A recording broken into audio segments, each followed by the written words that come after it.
hoy tenemos un invitado muy especial desde México. En la actualidad está en Estados Unidos el profesor Ramón Raya, director técnico de la selección de México, ¿no? Un gran personaje dentro de este mundo tan maravilloso como lo es el fútbol playa. Una de las cosas que me llevó, profesor, a que en este tiempo pudiéramos hablar de este lindo deporte, de la disciplina del fútbol playa, porque muy pocas veces se toca, ¿no? En entrevistas, en charlas, realmente el tema del beach soccer. Y creo que desde que pude tomar esta iniciativa tan hermosa, que hemos tenido bastante aceptación y mucha receptividad por muchas personas, eh, ha sido espectacular, ha sido maravilloso. Y dije, voy a tratar de tener a los mejores y los que han hecho una historia inolvidable dentro de este mundo del fútbol playa. Y yo creo que el profesor Ramón Raya, director técnico de México, ¿sí? Es uno de esas personas que también le ha dado vida al fútbol playa a nivel tanto de CONCACAF como a nivel mundial en esta hermosa disciplina. Profesor, gracias por aceptar nuestra invitación en nuestra charla y de verdad que para mí es un gran privilegio poder tenerlo también hoy en nuestro hermoso programa de vivencias y anécdotas del fútbol playa. Profesor Ramón, no le quito más tiempo, danos esa bienvenida, profesor. No, bueno, te agradezco. He visto que has llevado a gente muy importante del fútbol de playa y que me consideres entre ellos. Para mí es un halago. La realidad es que tengo la primera vez que yo trabajé en el fútbol de playa fue en el 2001, que fue una experiencia ahí como única, especial. Me invitaron a ser auxiliar de Marco Octavio Barbosa, que después fue entrenador de China, fue entrenador de Irán muchos años. Con Irán tuvo muchos logros importantes en la Copa Intercontinental. Cuando no era de FIFA el fútbol de playa y yo estaba dirigiendo fútbol, yo fui futbolista profesional. Sí. Me había retirado, estaba yo empezando mi carrera como entrenador, estaba estudiando una maestría y dirigía el equipo de la universidad en donde estaba yo becado. Y justo en unas vacaciones me invitan a participar en el fútbol de playa porque ahí había gente como Jorge Campos, que fue mi compañero en mi época de futbolista, y bueno, pues se buscaba llevar a algunos jugadores importantes. ¿Por qué salió mi nombre ahí? No lo sé, yo ya no jugaba, aunque después en el Mundialito de Portugal me registraron como jugador. La realidad es que no participé. Hoy me arrepiento, me hubiera gustado haber jugado unos minutos nada más para contar que enfrenté a jugadores como Cantona o como Madger, pero la realidad es que yo no me sentía físicamente como apto, ¿no? Tuve yo muchas lesiones y no estaba yo preparado. Me registraron por si en algún momento se llegaba a necesitar, nada más. Después de esa experiencia, pues, la realidad es que yo ya regreso al fútbol y hasta que un día veo en la tele un partido Brasil contra México, me doy cuenta que el fútbol de playa seguía vivo, ¿no? O sea, cuando a mí me invitaron en el 2001 a ser auxiliar de Marco Octavio, era una empresa que estaba en nexos con Beach Soccer Worldwide, que había firmado un contrato para una exclusividad y hacer torneos, y la realidad es que nunca se hicieron, ¿no? Al año siguiente venía el Mundial del 2002 y entonces me piden, la idea era, hoy eres auxiliar y a partir del siguiente evento tú serás el técnico. Pues yo la realidad no lo veía ni siquiera como algo probable, ¿no? Acepté, eran vacaciones, era una experiencia de aprender una cosa nueva de alguien que se suponía tenía mucha más experiencia como entrenador que yo. Digo, no se suponía, en realidad la tenía. Y que además económicamente me convenía, por eso lo acepté. Al año siguiente me hablan y me dicen, oye, hay que empezar a entrenar, vamos a hacer otro torneo. Y a las 2 semanas de empezar a buscar gente para o retomar el grupo con el que se había trabajado un año antes, los organizadores me dicen, ¿sabes qué? No procede, todos los patrocinadores hoy están enfocados en meter dinero en lo que es el Mundial de Corea-Japón 2002, y entonces no tenemos chance, gracias por participar. Ahí quedó. En el 2006, un día veo en la tele una repetición del partido Brasil-México, que le quiero decir a la gente que nos está siguiendo es la derrota histórica del fútbol de playa, tristemente para nosotros como mexicanos, un 23-3 en Río de Janeiro, Sí, en lo que fue la eliminatoria, si se puede llamar, para el primer mundial FIFA en el 2005. Cuando yo vi eso, pues por supuesto me dolió el orgullo, me dolió la dignidad como mexicano. Yo no estaba involucrado. Y me metí a internet a buscar qué estaba pasando, qué era, cuando vi que había FIFA y demás. Y entonces ahí descubrí que FIFA ya había tomado el fútbol de playa. En México, la verdad, ni se enteró nadie, ni yo, hasta que vi esto en la tele y supe. Entonces yo en ese momento estaba sin trabajo, el equipo que yo había dirigido se vendió y entonces a la hora de venderse, pues se llevaron la franquicia y a mí el club me ofrecía trabajar con niños más pequeños, pero las condiciones no eran las que a mí me gustaban y entonces me hice a un lado. Quien fungía como mi representante, le comenté, le dije, ¿por qué no preguntas, no? Si está la federación involucrada, yo tengo algo de experiencia y te puedo asegurar que 23 goles no nos meten. 23 goles en un partido de fútbol de playa, profesor, significa un gol cada minuto 13 segundos, ¿no? sí. O sea, es una cosa increíble. Pasó ya Tahití, me parece que le metió a alguien recientemente igual una cantidad así de goles, no sé si fueron 23 o 22. Y también había un partido de Brasil contra Mónaco en estos torneos internacionales que se daba cuando era un tour de un grupo de jugadores y no era realmente una selección. Y le ganaron a Mónaco 22-1. Entonces, esa es una diferencia de 21 goles, pero siguen siendo menos goles que 23, ¿no? 22 es uno menos. Entonces, eh, al final, el destino quiso, ¿no?, que se juntaran las cosas porque invitan a Jorge Campos, quien estaba al frente del fútbol de playa en la Federación Mexicana de Fútbol en ese momento. Jugó en la reserva de los Pumas, en la época en la que yo jugaba en el primer equipo, y en una búsqueda que estaba haciendo él de jugadores por Veracruz y por Acapulco, localizó a Jorge Campos, y Campos es el que le dice, ¿por qué no le hablas a Ramón Raya? Ramón sabe de eso.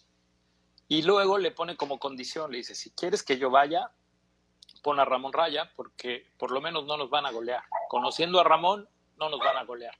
Y ese conociendo a Ramón quiere decir que yo, o sea, si nos hubieran ido goleando, no sé, ¿no? Bromeo un poco y digo, me meto a la cancha, me robo los balones, me desvisto, hago algo, finjo un infarto, algo para que ya no nos metan tantos goles, ¿no? Porque pues, es doloroso una derrota así, sobre todo cuando México es un país tan futbolero. Esta situación de Campos, el directivo le dice, lo que pasa es que nosotros ya tenemos un entrenador. Y Campos le dice, pues invítalo de auxiliar, yo lo convenzo. Entonces me habla Jorge Campos, me dice, oye, te van a hablar, tú agarra de auxiliar y después vemos. Entonces me llama el directivo me invita a desayunar y me dice, oye, bueno, pues la invitación es para que te integres como auxiliar del técnico. Y yo no acepté. ¿Por qué no acepté? Porque yo le decía, bueno, yo en este deporte fui auxiliar de alguien que tiene algunos títulos, ganó con Portugal un mundialito, que se supone que es un brasileño con mucha experiencia, y me estás pidiendo que hoy sea auxiliar de alguien que tiene la peor derrota en la historia de este deporte. No lo acepto, gracias. Y me dice, oye, pero Campos me dijo que ibas a aceptar, y yo le decía, sí, pero Campos no es mi papá, ¿no? Como para que él decida por mí, ¿no? Si ni a mi papá lo dejo que decida por mí, mucho menos a Jorge Campos. Entonces quedamos así, no se cerró nada, y a las 2 semanas me llamó y me dijo, oye, te ofrezco ser el entrenador. El que está entrenador acepta ser tu auxiliar, cosa que me parece muy extraño. Y pues bueno, ahí empieza mi trabajo en 2006. La realidad es que yo no pude hacer muchos movimientos porque ya se había mandado una lista con CACAF. Creo que fue un grave error porque después me enteré que sí podía yo hacer movimientos, que sí hubiera yo podido. En ese momento con CACAF era muy flexible, pese a que había ya los límites de fechas. Pues bueno, era muy fácil argumentar. Ya ahora de los 10 jugadores que están en la lista, 8 no quieren venir. Ni modo que no participe México, déjame poner a alguien que no estaba en la lista previa. En fin, lo hubiera podido hacer, no lo hice. no nos fue bien, no calificamos, se cometieron errores ahí de falta de experiencia, que aunque jugamos contra otros equipos que tenían menos experiencia que nosotros, la realidad es que nos equivocamos en muchas cosas. Yo recuerdo muy bien el primer error que cometí, esto si hay gente que está iniciando su paso por el fútbol de playa como entrenador, el primer error que yo cometí fue, íbamos perdiendo con Canadá, arrancamos y mi portero en 2 minutos ya se había comido 3 goles él solo. Entonces íbamos perdiendo 3-0. Nos pusimos 3-2, luego 4-2, 4-3 y faltando 5 minutos en el último periodo, pues yo decido hacer la que hace todo mundo en el fútbol, ¿no? En el fútbol de playa. Y entonces decido meter a mi otro delantero al mismo tiempo para ser más ofensivo, tener más gente ofensiva. Claro. ¿Qué sucedió? Casi empatamos, mi delantero, el que ya tenía tiempo en la cancha, empezó a bajar su rendimiento por el cansancio físico, el que entró, intentó, tuvo 2 oportunidades claras, las falló. Y lo que siguió fue que 2 minutos después los dos estaban físicamente muertos. Agotados. Y quedaban 3 minutos de partido. Uy, ¿no? Y en la banca, pues ya no tenía yo ningún delantero. O sea, fundí yo a los 2 delanteros y faltando 3 minutos tuve que meter a gente con perfil más defensivo a intentar empatar. Obviamente no lo conseguimos, ¿no? O sea, entonces yo ahí entendí también, me sirvió mucho para lo que después hice yo como una ley dentro del equipo, el manejo de la rotación de jugadores, ¿no? La logística de sustituciones. Mi hermano vive en Dubái, profesor, es piloto, y entonces estaba la eliminatoria asiática y yo me lancé a verla, me cuesta muy barato, tenía yo a dónde llegar y me fui a ver la eliminatoria asiática. Ahí conocí al gran Guga, que en ese entonces era el entrenador de Bahrein. Muy amigo Guga. Lo sé, creo que es toda una personalidad en el fútbol de playa, un gran entrenador, además una gran persona. Yo me acerqué a preguntarle y él inmediatamente me abrió la puerta de su vestidor, me regaló una camiseta, o sea, bueno, intercambiamos ahí una camiseta, y sí, se portó sensacional. Y yo lo que vi estando ahí fue a Japón, vi a Japón jugar, ¿no? Yo creo que otro de los graves errores que cometemos los que llegamos al fútbol de playa es que te dicen, oye, bueno, a ver, estás llegando, ¿quiénes son los mejores del mundo? En ese entonces, sin duda, los brasileños. Ok, ¿no? Tenemos aquí un video de Brasil y tenemos un video de Japón y tenemos un video de Bahrein y tenemos un video de Uruguay. ¿Cuál quieres? ¿Cuál te presto? Claro. Pues yo creo que todo mundo escogeríamos, préstame el de Brasil, ¿no? Quiero ver a los mejores del mundo, quiero... sí, para divertirte está bien, para aprender no sirve de nada. Si tú pretendes jugar como brasileño, yo lo que digo cuando voy a los cursos de FIFA, cuando doy estos cursos que me encanta además, les digo, tendrías que volver a nacer en Copacabana, vivir 10 años sin zapatos, pateando una pelota la cantidad de horas al día que ellos la patean, y entonces ahí podemos empezar a platicar de que llegues a jugar como juega Brasil. Cuando yo vi a Japón jugar, profesor, me di cuenta que ellos corrían y corrían y corrían y ganaron la eliminatoria. Hacían cambios. Yo veo, no me gustó para nada ver que en el reporte técnico del Mundial pasado, en lo que escribe mi buen amigo Ross Ongaro, dice que las sustituciones ahora de 2 o 3 minutos en el campo las inició él como canadiense, que en Canadá en el Mundial, Canadá califica cuando nosotros cometemos los errores en 2006, y él dice que en el Mundial el único equipo que hacía cambios así como tipo futsal era Canadá. Y la verdad es que yo le podría decir con toda certeza que miente, ¿no? Primero, no fue el único. Yo vi a Japón hacerlo, vi a otros equipos que lo hacían, ¿no? Y me parece, bueno, pues triste que él solo se nombre como el inventor de una situación que ya existía, ¿no? Brasil no cambiaba, o no cambiaba tanto, pero los demás equipos ya lo hacían. Y Japón lo hacía tal cual el futsal. ¿No? Jugadores que estaban 3, 4 minutos en la cancha y salían y mantenían un ritmo físico muy elevado. Cuando yo vi eso, lo que yo pensé fue, ok, todo lo que yo intenté con México no funcionó, ¿no? ¿Por qué? Pues porque no somos tan técnicos como los brasileños, porque además los elementos técnicos son muy, muy diferentes y yo tenía futbolistas de pasto, de fútbol 11. Entonces descubrí que si yo copiaba el modelo de Japón y le agregaba algunos conceptos que yo traía como entrenador de fútbol, quizá podía adaptar, ¿no? O tropicalizar la manera de jugar de los mexicanos con una modalidad que desconocíamos. Okay. Al año siguiente, bueno, no, antes del año siguiente, a finales del 2006, la federación cambia de presidente y el presidente que llega dice que no había una razón de existir a ningún departamento que no dejara dinero. Obviamente el fútbol de playa, pues lo sabemos bien, no deja dinero en ningún país, ¿no? A lo mejor es rentable ya en algunos, pero no deja dinero, es un gasto. Entonces, lo que me indican a mí es, se acabó el fútbol de playa, ¿no?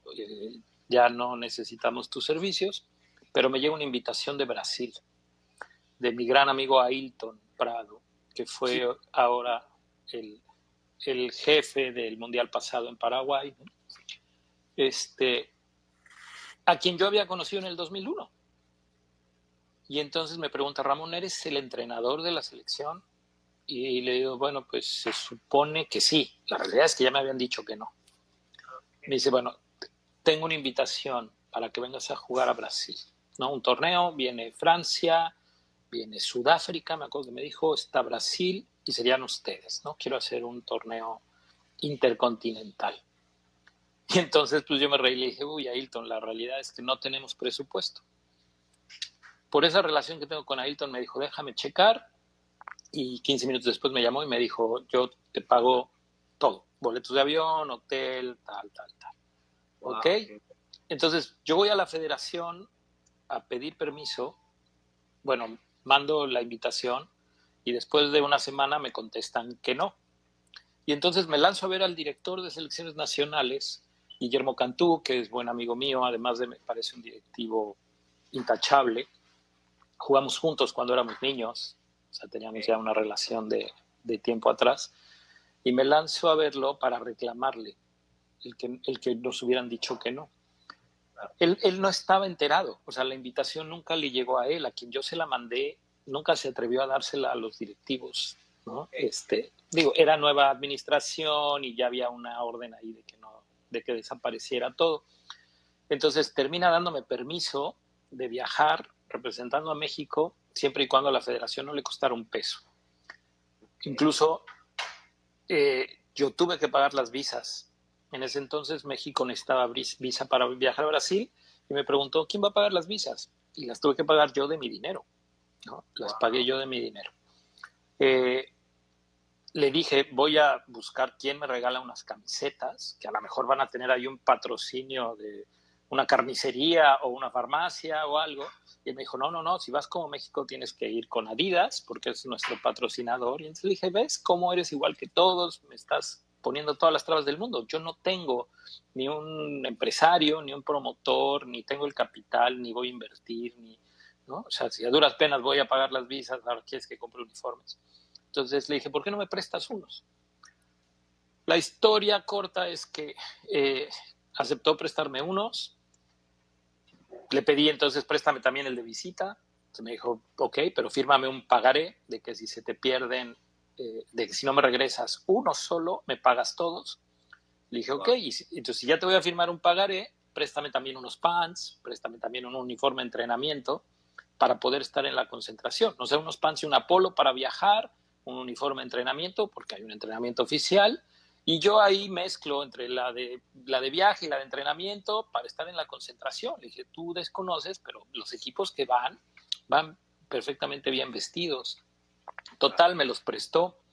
Fuimos, jugamos, terminamos quedando en tercer lugar, le ganamos a Perú, al final no fue Sudáfrica, fue Perú. Perdimos el primer partido, perdimos con Francia, el segundo perdimos con Brasil, y el tercer partido íbamos perdiendo, pero le pudimos dar la vuelta a Perú. Y entonces, aquí la anécdota es que íbamos con un jugador menos en la delegación. O sea, viajaron 9 jugadores y yo. El 10º jugador, un día antes de viajar, 2 días antes de viajar, jugando un partido de fútbol, le dieron un balonazo en la cara y estuvo a punto de desprendérsele la retina. Entonces el doctor no lo dejó viajar y ya no había tiempo ni de hacer cambios ni de sacar una visa para alguien nuevo, y entonces viajamos con 9.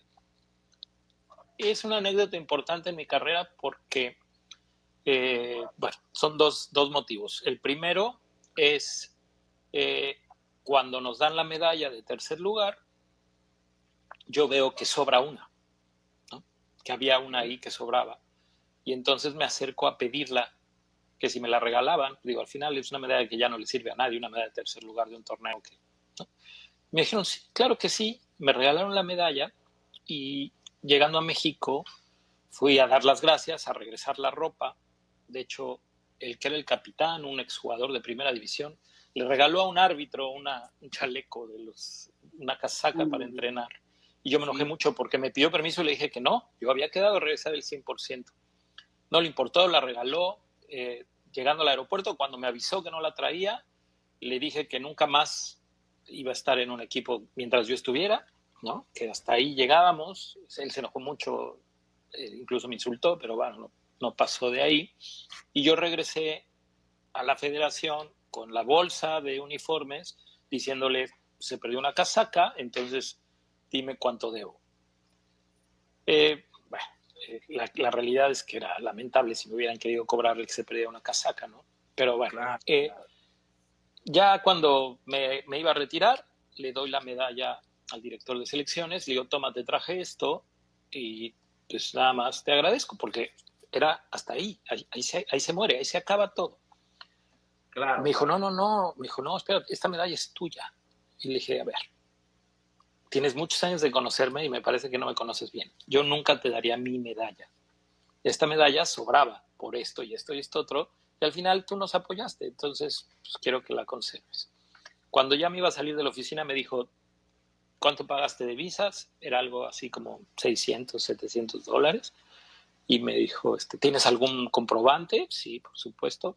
Y dijo, tráelo que te lo vamos a reembolsar. Y me reembolsaron las visas.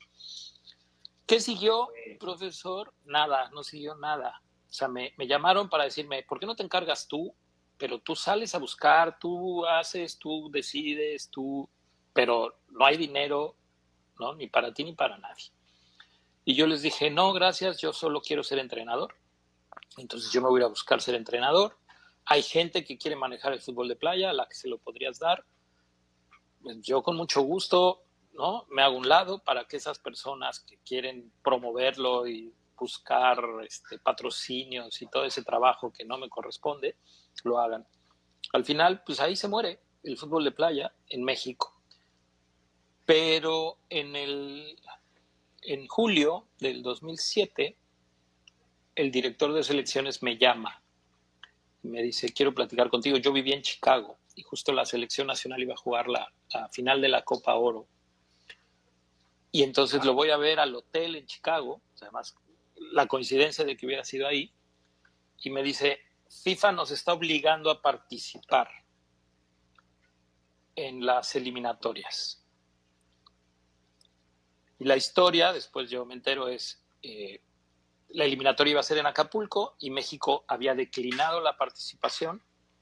Y entonces yo no sé si gente de Beach Soccer Worldwide o quién habla con alguien en FIFA o con CONCACAF, y con CONCACAF con FIFA, y de FIFA le hablan al presidente de la federación en ese momento y le dicen, oye, no puede ser que estemos haciendo un esfuerzo para promover este deporte, no puede ser que vaya a ser en México y que México no participe. Entonces la respuesta del presidente es, no te preocupes, le habla al director y le dice, acabo de echarme este compromiso, resuélvelo. Y entonces el director, pues lo primero que se le ocurre es hablarme a mí, ¿no? Y me dice, 0 pesos, ni para ti ni para nadie, échame la mano, es un mes, ayúdame, es un mes. Y me dice así, si no calificas, no pasa nada, ¿no? O sea, no me dijo mejor, pero me dio a entender que lo que quería era que no calificáramos.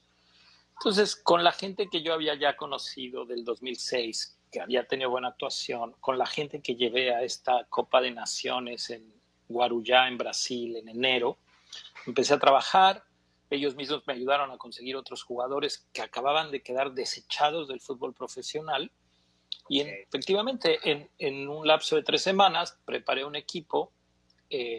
Yo conseguí una cancha donde entrenar, preparé un equipo y fuimos a jugar la eliminatoria. Y para sorpresa de todos, calificamos al Mundial. Wow. Entonces, a la federación, pues obviamente no les gustó, ¿no? Lo tomaron como una mala noticia, porque pues ahora habría que participar en la Copa del Mundo. Me pregunta a mí el director, ¿qué hacemos ahora? Y le dije, pues prepararnos, ¿no? Ya estamos en el Mundial, prepararnos. Y ahí él me dice, la verdad lo tengo que reconocer, me dice, ¿cómo te ayudo? Le dije, bueno, me gustaría irme una semana antes de viajar, me gustaría ir a Acapulco para trabajar en playa, tener posibilidad de trabajar en arena, porque no teníamos ni siquiera dónde trabajar. Y me gustaría, con ayuda de mis amigos brasileños, conseguí 3 partidos amistosos antes del Mundial, ¿no? Poder llegar con ritmo de partido. Y entonces la federación accedió a pagarnos tanto esa ida a Acapulco como esa ida a Brasil para tener estos partidos previos. La realidad es que el grupo, para armarse, hubo muchos problemas, profesor, ¿no? Terminamos yendo con el que fue mi goleador en la eliminatoria, 2 semanas antes del Mundial, firmó un contrato para jugar fútbol rápido en la Liga de Estados Unidos y se fue. Y aquel jugador al que se le desprendió la retina no llegó al aeropuerto. El día que viajamos al Mundial no llegó al aeropuerto. Los motivos son ahí situaciones de su matrimonio y familiares, pero él dijo muchas mentiras en el proceso. Entonces, pues viajamos prácticamente con 2 jugadores menos al Mundial. Nuestro grupo, Rusia, Brasil e Islas Salomón. Entonces, todo el mundo consideraba que pues, estábamos más que muertos, ¿no? De hecho, éramos la inauguración del Mundial, partido contra Rusia, y yo pensaba, si perdemos ese partido, el Mundial nos va a durar 1 hora y media, ¿no? O sea, bueno, o 1 hora 15, que es lo que dura un partido, ¿no? ¿Por qué? Porque yo sabía que contra Brasil era imposible. Brasil llevaba 70 y algo partidos invicto en Brasil, o sea, imposible. Entonces yo decía, pues si perdemos con Rusia, estamos eliminados. A Brasil no se le va a ganar. El Mundial se te termina tristemente en 1 hora 15, ¿no? No matemáticamente, pero la realidad es que sabíamos que hacía. Sí, sí. Entonces, ahí yo empiezo una lucha, porque sí es una lucha con los jugadores, que también lo entendían así, y yo traté de convencerlos de que se podía ganar, de que se le podía ganar a Rusia, ¿no? Y que, bueno, pues nosotros teníamos que salir a buscar hacer las cosas bien, y que si las hacíamos bien, pues existía la probabilidad de que los factores que participan en un partido se juntaran de tal manera que pues, el resultado se diera. Afortunadamente así fue, profesor. Terminamos ganando en penales. Yo creo que tuvo mucho que ver que Rusia jugó 3 partidos previos contra los mismos 3 equipos contra los que nosotros jugamos. Rusia goleó en esos 3 partidos a clubes brasileños. Nosotros perdimos los 3 partidos. Ellos estuvieron ahí viéndonos. Y yo siento que para el día del partido oficial ellos salieron con un exceso de confianza que terminó costándoles muy caro. El segundo partido le íbamos ganando a Brasil. En el segundo periodo íbamos ganando 4-3, cosa que todavía no sé por qué se dio, pero así estaba, ¿no? Íbamos ganando. Terminamos perdiendo 6-4. Pero en ese momento, o sea, yo lo platiqué en algunas entrevistas que me hicieron, la gente del fútbol de playa me empezó a ver a la cara. Antes, nadie, ¿no? O sea, nos veían como si fueran, pobrecitos los mexicanos. Todo el mundo sabía de la derrota anterior. Sorprendimos con la victoria a Rusia, pero no creo que haya sido lo suficiente. Pero cuando ya le jugamos de tú a Brasil, entonces la gente empezó a saludarnos, ¿no? Y yo lo digo así, me veían a la cara. En México se enteraron los medios de comunicación. No sé si tú me escuchas, profesor, de repente yo te veo ahí medio pixeleado.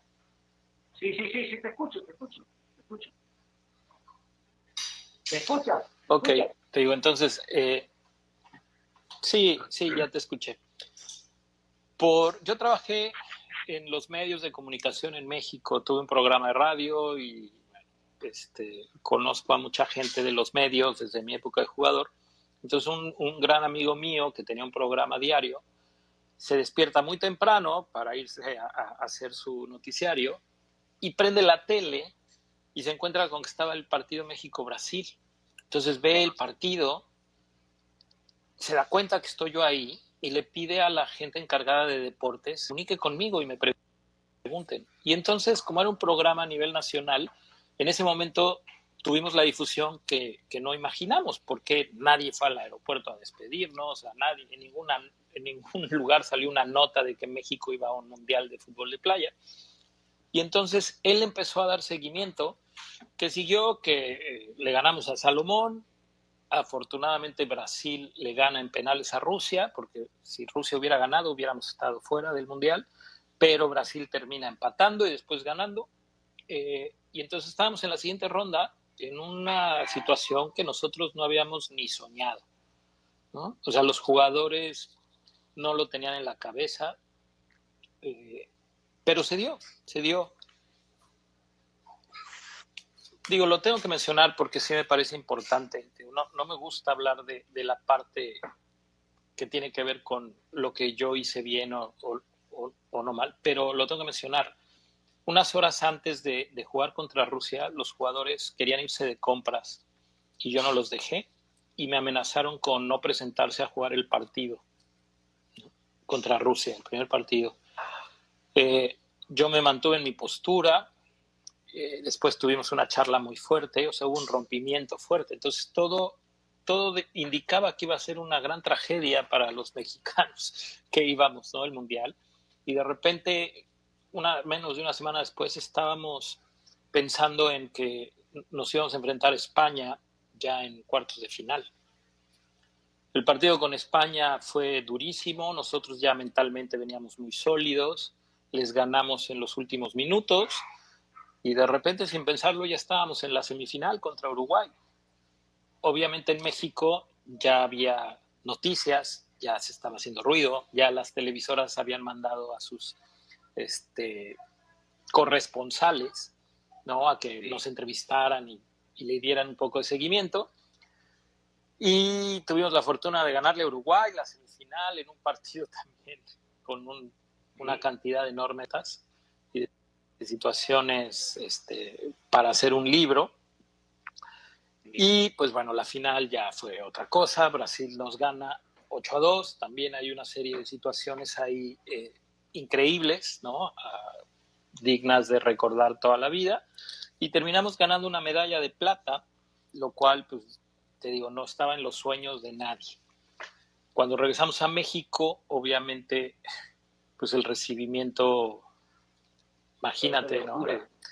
Cuando nos sacan del avión, nos llevan directo a la presentación de la camiseta de la selección nacional, fuimos el broche de oro del evento. En el momento en el que llegamos a la sede del evento, se abre la puerta del autobús y estaba ahí, lo recuerdo muy bien, el presidente de la federación y el secretario general recibiéndonos y cuando llego me dicen Ramoncito y me dan un abrazo. Mucha gente criticó eso en los medios, decían, ay, sí, ahora los directivos se suben al barco cuando antes ni los apoyaban. Y yo creo que tuve la suerte de contestar bien y dije, no hay problema, nadie tenía por qué haber ido a despedirnos cuando no éramos nadie, ¿no?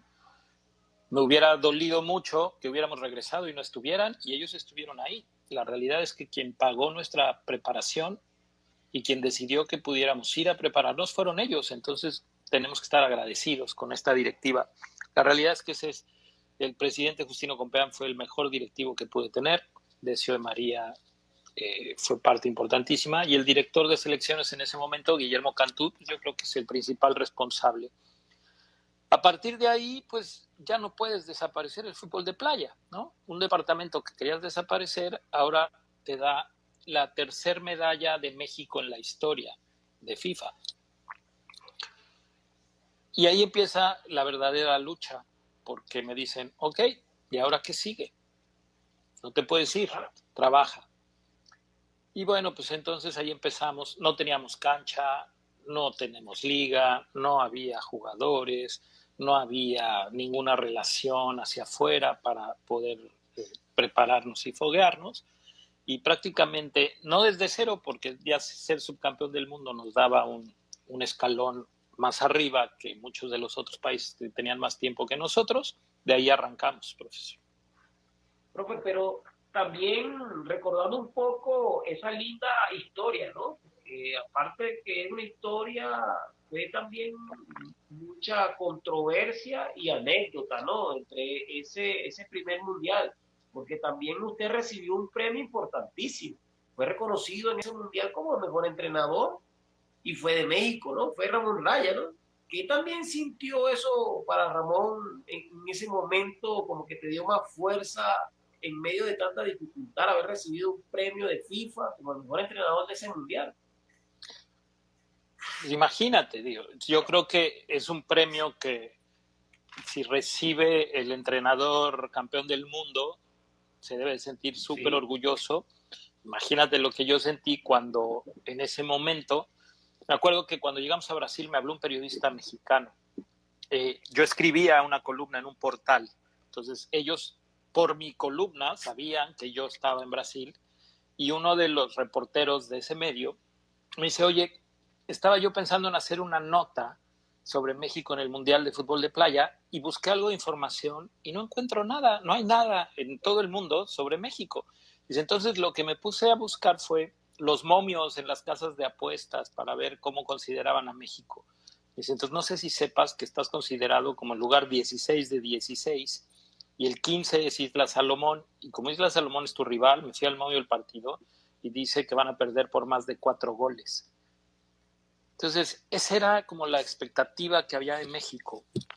Y pues terminar jugando la final con un estadio lleno, con 10,000 brasileños o 6,000, no sé cuántos eran, en contra, y tener la posibilidad de en algún momento escuchar ese estadio enmudecer cuando hicimos un gol, y después estar en un podio, que yo a Avalanche me pusiera una medalla al cuello, y regresar a mi país con el orgullo de saber que se cumplió, pues no que se cumplió, no que se superó lo que esperaban de nosotros. Eso es incomparable. Lo del premio de mejor entrenador, pues no es un premio oficial de FIFA, no es un reconocimiento que me hace la gente de FIFA y la gente de Beach Soccer Worldwide, a los cuales agradezco. Es una de las medallas que tengo aquí, una de por acá, a ver, no sé cuál es mi dedo. Mira, debe ser esta.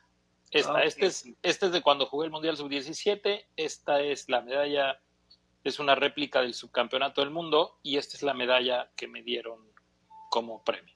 Si ya después ves, tengo medallas de todos los mundiales, porque FIFA los hace, y por acá tengo otras medallas, ahí están las medallas del subcampeonato del mundo y algunas de las que ganamos, porque después de eso, pues, tuvimos también la fortuna de que el trabajo dio frutos, no el mío, el de jugadores, cuerpo técnico, directivos y demás. Fuimos algunas veces campeones de CONCACAF, ganamos algunos torneos internacionales, algunas veces nos fue muy bien, otras no tanto, y pues bueno, con la satisfacción de haberle dado alegrías a la gente de mi país, de sentir que el trabajo se hizo bien, de que se construyó sobre nada, una estructura que hoy, aunque no hay liga y no hay torneos en México, digo, no sé, con esta nueva administración, que la verdad es un desastre y llegaron a romper lo que ya existía, no sé qué siga con el fútbol de playa y con el futsal de mi país, pues por lo menos conseguí que se construyera una cancha de fútbol de playa en el centro de alto rendimiento. Entonces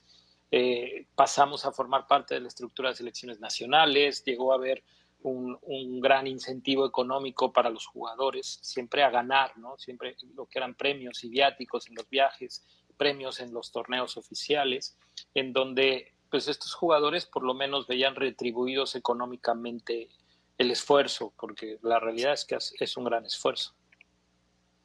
Qué lindo, ¿no? Conocer la historia del fútbol mexicano, ¿no? Gente de un gran director técnico que le ha dado muchas alegrías al fútbol playa de ese hermoso país del norte de América. Hoy con un invitado muy especial, profesor Ramón Raya, de verdad que muy contento, profesor, escuchar tan emotivamente. A mí me llena de emoción y aprendí a escuchar historias de cada uno de nuestros países, ¿no? Cómo se forma el fútbol playa, cuáles fueron sus inicios, cómo fueron, porque cada uno también de ellos tiene una historia increíble. Todo lo que vivimos, todo lo que pasamos, ¿no? Para que las federaciones de nuestros países puedan creer en el fútbol playa, con resultados, con sacrificios, muchas veces obviando momentos difíciles, ¿no? En medio de nuestra familia, dejando muchas cosas a un lado para alcanzar un sueño, una meta, y esa es parte de su historia, profesor. De verdad que para mí es un gran privilegio, les vuelvo a decir, ¿no? Tener una persona que ha tenido un recorrido histórico dentro de esta hermosa disciplina de fútbol playa, realmente no tiene precio, ¿no? No tiene precio. A lo largo de su charla, prácticamente muchas de las preguntas fueron respondidas, ¿no? Y creo que todos los que hemos estado conectados ahorita en el vivo también han estado disfrutando. Muchas personas ya se han conectado desde Brasil, desde Costa Rica, desde Perú, desde Chile, Uruguay, los que nos siguen y los que vamos a seguir viendo esta charla, ¿no? Porque va a seguir siendo reprogramada a través de la página de Víctor de Venezuela, que es la encargada pues, de transmitir todas nuestras charlas y entrevistas a estos grandes estudiantes. Has contado muchas anécdotas, pues no, y sé que has tenido muchísimas dentro de tu carrera como entrenador, pero... Sí, platicamos nada más del 2007, imagínate. Del 2007, ¿sí? Y lo disfrutamos, ¿no? Es lindo saber, ¿no? Conocer ese momento tan maravilloso, porque no solamente fuiste a ese mundial, sino fuiste a 6 mundiales, ¿no? Que a veces uno lo dice fácil. No, fui a 6 mundiales, no, pero nadie sabe el sacrificio, el esfuerzo, los días de no descansar bien, el día de creer que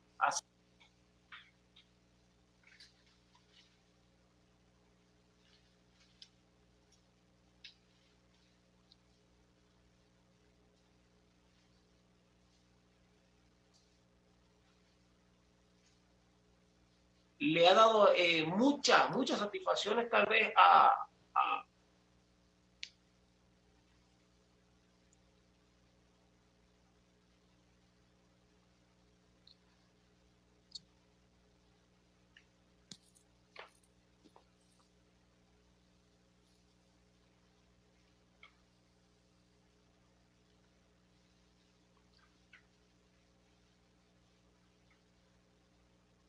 ¿no? Estamos conversando de fútbol playa, pero también tiene un mundial en otra disciplina, ¿no? Que es el futsal. Sí, pues a raíz del fútbol de playa terminé también siendo el entrenador de futsal, tuve que aprender, más complicado aún, porque el futsal llevaba una ventaja enorme para lo que era nosotros como mexicanos, y también, ¿no?, la satisfacción de poder haber participado en una Copa del Mundo, calificado en una eliminatoria en Guatemala muy complicada. Estaba leyendo aquí que está por ahí el buen Pampero, uno de los mejores defensas del mundo, de los mejores jugadores de playa. Yo, la primera vez que lo vi jugar me sorprendió. Él se echó al equipo uruguayo al hombro en la eliminatoria que jugaron en el 2006 en Macaé. Y no se me olvidará nunca, ¿no? Porque de ese tipo de jugadores yo creo que cualquier entrenador quiere. Y entonces pone ahí, le dicen que platique cuando entrenó con México. Él estaba ayudando a Ramiro Amarele en China. ¿Sí? Y nosotros necesitábamos gente, ¿no? No sé si teníamos lesionados. Algo sucedió para hacer fútbol y lo invité. Y pues bueno, ya está viejo, pero sigue dando cátedra, ¿no? Sí. Tiene un físico privilegiado y entrenó con nosotros, y la realidad es que sin que yo dijera nada, él se puso a decirle a mis jugadores y dije, creo que mejor me hago yo a un lado, que les diga, que les comparta toda esta información. La realidad es que fue un tipo muy generoso. Bueno. Y muchos de mis jugadores pues no lo conocían, no jugaron contra él, pero cuando vieron, o sea, con la autoridad con la que se paró ahí, pues yo creo que no había más que quedarse callado y obedecer, ¿no? Fue una buena anécdota. Veo también que está mi querido Juan Alata, que conocí yo en uno de los cursos que fui a dar, me parece que en Dominicana, ¿no? El querido Juan Alata, que es un peruano que es muy apasionado del fútbol. Me da mucho gusto que esté por acá. Háblame también, profe, de ese proceso como instructor FIFA de CONCACAF, ¿no? También.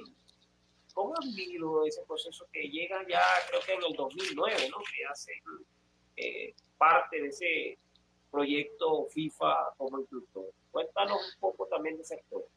Sí, bueno, lo que yo sé, a mí me dio mucho coraje cuando calificamos, quedamos campeones.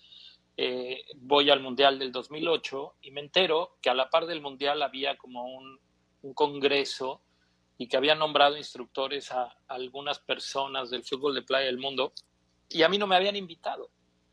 Entonces pregunté, ¿por qué a mí no me invitan? ¿Por qué no me invitan a aprender de fútbol de playa? Pues los argumentos no estaban, las razones no me las dieron, alguien decidió quién estaba en esa primer lista de instructores y yo no estaba incluido. Al año siguiente me llama el secretario general de CONCACAF y me pide mi currículum y me dice, acabo de hablar con la gente de FIFA y vamos a proponer que tú seas uno de los instructores de playa para CONCACAF, avalado por FIFA. Y bueno, pues recibo una invitación para pues, integrarme al grupo de instructores, que después en el 2011 éramos un número creo que elevado y hubo un recorte, quedamos 14 nada más. Y después, bueno, ya se integraron algunos exjugadores que se fueron retirando. Y te puedo decir que yo lo disfruto muchísimo, muchísimo. O sea, creo que lo que encuentras hay un tronco común con la gente que le interesa el fútbol de playa, que tiene que ver con una gran pasión, ¿no? Con una gran pasión por un deporte, porque el fútbol de playa, pues los puestos que realmente están bien pagados son muy pocos. Entonces, la gente que está buscando integrarse al fútbol de playa no lo está haciendo pensando en lo económico, sino lo está haciendo pensando en lo deportivo. Y eso a mí me identifica muchísimo con esta gente, ¿no? A todos nos ha costado mucho trabajo, no hay una historia fácil, o a lo mejor ya la hay en algún país de los que hoy tienen un poco más de apoyo, en donde igual llegó alguien y nunca tuvo dificultad para pasarla bien o para vivir de este deporte y que el tiempo que le invierte se recupere en el sentido monetario. Yo creo que es un porcentaje muy bajo, ¿no? Los que en algún momento podemos decir que vivimos de este deporte. En los jugadores, yo lo sé que tienen que andar viajando por el mundo, lejos de sus familias, jugando en miles de equipos para poder decir, bueno, yo vivo de esto. En mi caso, pues después de muchos años, las administraciones anteriores en la federación me fueron reconociendo el trabajo, el esfuerzo, la lucha, los resultados y llegó un momento en el que yo tenía un sueldo pues, para vivir tranquilo, un sueldo, un contrato de todo el año, como cualquier otro entrenador de selección nacional en México, pero sé que no es la situación común. Entonces, el tener la oportunidad de ir a países y encontrar este tipo de gente con hambre de conocimiento, de preparación, de capacitación, y yo tener pues a la mano algunas experiencias y unas vivencias, pues y poderlas compartir, ¿no? Es fascinante, sobre todo por la retroalimentación. Yo supongo que si tú le preguntas a la gente que ha ido a los cursos que me ha tocado impartir, eh, podrán a lo mejor criticarme de muchas cosas, pero ninguno de ellos podrá criticar que en algún momento me guardé información o no fui generoso con mis conocimientos, que no sé si sean pocos o muchos, pero son los que yo he podido adquirir. O sea, yo siempre pongo a disposición de todos el 100% de lo que yo conozco, que no es ni la panacea ni la gran verdad, simplemente son mis vivencias. Y siempre les digo, estoy aquí para que ustedes me pregunten y mi compromiso es contestarles, ¿no? Todo, no guardarme nada. Y termino normalmente el curso diciéndole, bueno, ¿alguien, alguna otra pregunta? Porque estamos por cerrarlo, por clausurarlo. Y pues bueno, los que tienen las últimas preguntas las hacen. Y siempre cierro diciendo, me ha tocado dar cursos en Costa Rica o en Guatemala y digo, afortunadamente ninguno de ustedes me preguntó, ¿cómo le hacemos para ganarle a México? Porque si me hubieran preguntado, mi compromiso me obligaba a contestarles cómo, ¿no? Claro. Pero bueno, nunca nadie lo hizo. Es una experiencia increíble. Yo, la verdad, me encanta. Te puedo contar anécdotas de cada uno de los lugares. El último que vi en Turquía fue increíble. Me encantó el curso que fui a dar a Cuba, porque ahí la federación se portó muy mal, no les quería dar la ropa, no les querían dar las herramientas que habían mandado FIFA. Entonces yo me involucré contra las reglas que pide FIFA. Yo me involucré, me peleé con el secretario general de en ese entonces, que se estaba robando la ropa. Wow. Hice que se las entregaran, bueno, que la federación se comprometiera a darla, que porque la aduana, no sé qué y todo. Y el cariño que me llevo o sea, no hay un solo curso que no haya yo dado en donde no tenga gente que de vez en cuando me manda mensajes con mucho afecto y mucho cariño y la verdad es que yo no me queda más que corresponderlo. Qué lindo, profesor, escuchar personas como el amigo Juan Alata, ¿no? Que se expresa de una forma tan linda, porque eso es parte de ser usted un gran profesional como entrenador y también como instructor, ¿no? Enseñar algo que a veces perdura en el tiempo. Que lo más lindo es tener esas amistades donde quiera que usted vaya, va a tener siempre las puertas abiertas. Hoy, de verdad que hemos disfrutado casi ya una hora de programa y ha sido magnífico. He disfrutado muchísimo. Cada uno de nuestros entrevistados siempre tiene algo especial, ¿no? Porque tiene una vivencia, tiene anécdotas donde nos reflejan esa pasión como familia que nos ha dejado el Big Soccer en muchos años, muchos años. Tuve el privilegio también de conocerlo, no sé si se acuerde, estuve asignado en las eliminatorias en CONCACAF en El Salvador en el 2015. ¿Me expulsaste? ¿Me expulsaste? No, ¿verdad? No te expulsé, pero casi no por tres oportunidades creo que estuve en tercer árbitro. Y sí me tocó varias veces, profesor, por favor. ¿Sí? Claro que me acuerdo. Es parte de la anécdota, ¿no? Es parte de la anécdota, profe, porque me ha pasado mucho con el profe Buga, me pasó mucho con el profe Petrazo, que son ahora en la actualidad también. Pero esos son niños de brazos. Entrenadores, ¿no? Esos dos son niños de brazos, son entrenadores, profe, esos dos son entrenadores encantadores, esos no gritan, esos no se enojan, ¿no? Esos te tratan de convencer por las buenas. Sí, dos, ¿no? Yo la verdad es que te voy a contar, ¿no? Digo, es una situación que yo vivo también a nivel personal. La realidad es que, si tú te das cuenta, mi cara no ayuda, ¿no? O sea, tengo las cejas hacia abajo, ¿no? Entonces parecería que te ve así tranquilito, piensa que, cuidado, que estoy enojado. Que estoy enojado, claro. Cuidado. Exacto. Tengo cara de perro bravo, exactamente. Sí. Luego, mis tonos suenan más fuertes de lo que yo quisiera. Entonces, me tocó en mi carrera de repente ver que del otro lado el entrenador gritaba, y de repente yo pegaba un grito y me expulsaban a mí. Y yo decía, ¿cómo es posible? El otro te insultó, el otro te dijo. Hasta que me casé, entendí, mi mujer me dijo, no me hables así. Yo decía, pues no te estoy hablando mal. Entonces entendí que yo creo que estoy hablando a un tono de 4 o 5, y del otro lado lo están escuchando como de 7, 8. Ahora, yo un partido nunca lo vivo de 4 o 5, siempre lo vivo de 7 para arriba. Y entonces cuando yo llego a pegar un grito o llego a reclamar algo, aunque yo lo quiera hacer de 7-8, suena de 9 o 10. Todo el mundo me dice, es que te querías comer al árbitro. Obviamente yo no puedo llegar a explicarle a cada árbitro, oye, a ver, si te grito, Sí, no, y suena que no es que esté yo enojado, ni es simplemente mi voz o mi cara, pero no es, no, obviamente no puedo, entonces he tenido que aprender a vivir con eso. Esa eliminatoria del Salvador, Rosso, yo te puedo decir que fue muy importante para mí, muy linda. ¿no? Muy linda, ¿no? Vi un Eh, México ahí, profe, un México grande, un México crecido, un México muy interesante. Y de hecho también tenemos una anécdota, ya que se conectó por ahí Nelson de Costa Rica, el árbitro también que estuvo conmigo en esa eliminatoria en El Salvador, que uh-huh. el guardameta de México, no sé si te acordabas que él colocaba mucho como que una estampillita de Sí, una foto, ¿no? Y en ajá. muchos partidos tenía esa parte y a nosotros los instructores nos decían que no era permitido, ¿no? Lo Uh-huh. digo ahora como anécdota. Y él siempre lo hacía, ¿no? Me imagino que usted sabía, ¿no?